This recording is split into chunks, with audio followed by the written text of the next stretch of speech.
Hi friends, welcome to Uma Kannan world. നമ്മളിന്ന് ഉണ്ടാക്കാൻ പോകുന്നത് ബേബി പൊട്ടറ്റോ ഫ്രൈ ആണ്. അതെങ്ങനെ ഉണ്ടാക്കുന്നതെന്ന് നോക്കാം. അതിന് വേണ്ട ഇൻഗ്രീഡിയൻസ് എന്തൊക്കെയാണെന്ന് നോക്കാം. ബേബി പൊട്ടറ്റോ നല്ലോണം കഴുകി ക്ലീൻ ചെയ്ത് വാഷ് ചെയ്തിട്ടുണ്ട്. എന്നിട്ട് കുക്ക് ചെയ്ത് വെച്ചേക്കുന്നതാണ്. പിന്നെ നമുക്ക് എന്തൊക്കെയാണ് വേണ്ടതെന്ന് നോക്കാം. ചെറിയ ഉള്ളി, സ്മോൾ ഒണിയൻ ഇത് ക്രഷ് ചെയ്ത് വെച്ചിട്ടുണ്ട്. പിന്നെ നമുക്ക് വേണ്ടത് ഗാർലിക്, വെളുത്തുള്ളി ക്രഷ് ചെയ്ത് വെച്ചിട്ടുണ്ട്. ജിഞ്ചർ, ഇഞ്ചി ക്രഷ് ചെയ്ത് വെച്ചിട്ടുണ്ട്. പിന്നെ കുറച്ച് കറിവേപ്പില, ദെൻ ജീര, ദെൻ പെരിഞ്ചീരകം കുറച്ച്. ഇത്രയും ഇതിനാവശ്യമുള്ളതാണ്. ഇനി പൗഡേർഡ് ഐറ്റംസ് എന്തൊക്കെയാണെന്ന് നോക്കാം. ചില്ലി പൗഡർ, മുളക് പൊടി 1 ടീസ്പൂൺ എടുത്തിട്ടുണ്ട്. പിന്നെ ടർമറിക് പൗഡർ, മഞ്ഞൾപ്പൊടി 1/4 ടീസ്പൂൺ എടുത്തിട്ടുണ്ട്. പിന്നെ മസാല, അത് ചിക്കൻ മസാല ആവാം, നിങ്ങൾക്ക് എന്ത് ഇഷ്ടമുള്ള മസാല വേണമെങ്കിലും എടുക്കാം. അത് 1 ടീസ്പൂൺ എടുത്തിട്ടുണ്ട്. ദെൻ പെപ്പർ, കുരുമുളക് പൊടി 1/4 ടീസ്പൂൺ എടുത്തിട്ടുണ്ട്.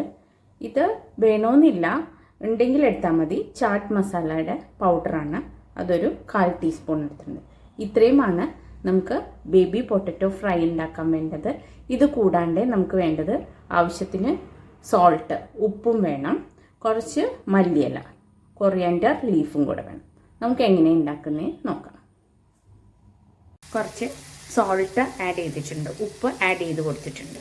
ഇനി നല്ലോണം ഫ്രൈ ആയതിന് ശേഷം പൗഡേർഡ് ഐറ്റമൊക്കെ നമുക്ക് ഇതിലേക്ക് ആഡ് ചെയ്ത് കൊടുക്കാം. നമ്മൾ എടുത്തു വെച്ചിരുന്ന പൗഡേർഡ് ഐറ്റമൊക്കെ ആഡ് ചെയ്തിട്ടുണ്ട്. ഇനി ഇത് ഒരു 2 മിനിറ്റ്സ് നല്ലോണം ഫ്രൈ ചെയ്തെടുക്കാം. നമ്മുടെ മസാലയൊക്കെ നല്ലോണം ഫ്രൈ ആയിട്ടുണ്ട്. പൊട്ടറ്റോ ആഡ് ചെയ്ത് കൊടുത്തിട്ടുണ്ട്. ഇനി ഇതെല്ലാം നല്ലോണം നമുക്ക് മിക്സ് ചെയ്തെടുക്കാം. അത്രയേ ഉള്ളൂ. നമ്മുടെ ബേബി പൊട്ടറ്റോ ഫ്രൈ റെഡി ആയിട്ടുണ്ട്. ഇനി സർവിങ് ബൗളിലേക്ക് മാറ്റാം. നമ്മുടെ ബേബി പൊട്ടറ്റോ ഫ്രൈ റെഡി ആയിട്ടുണ്ട്. എല്ലാവരും ഉണ്ടാക്കി നോക്കാം. ചപ്പാത്തിക്കും ചോറിനും എല്ലാം നല്ല ടേസ്റ്റി ആയിട്ടുള്ളൊരു ഫ്രൈ ആണ്. എല്ലാവരും ഉണ്ടാക്കി നോക്കിയിട്ട് അഭിപ്രായങ്ങളൊക്കെ പറയാം.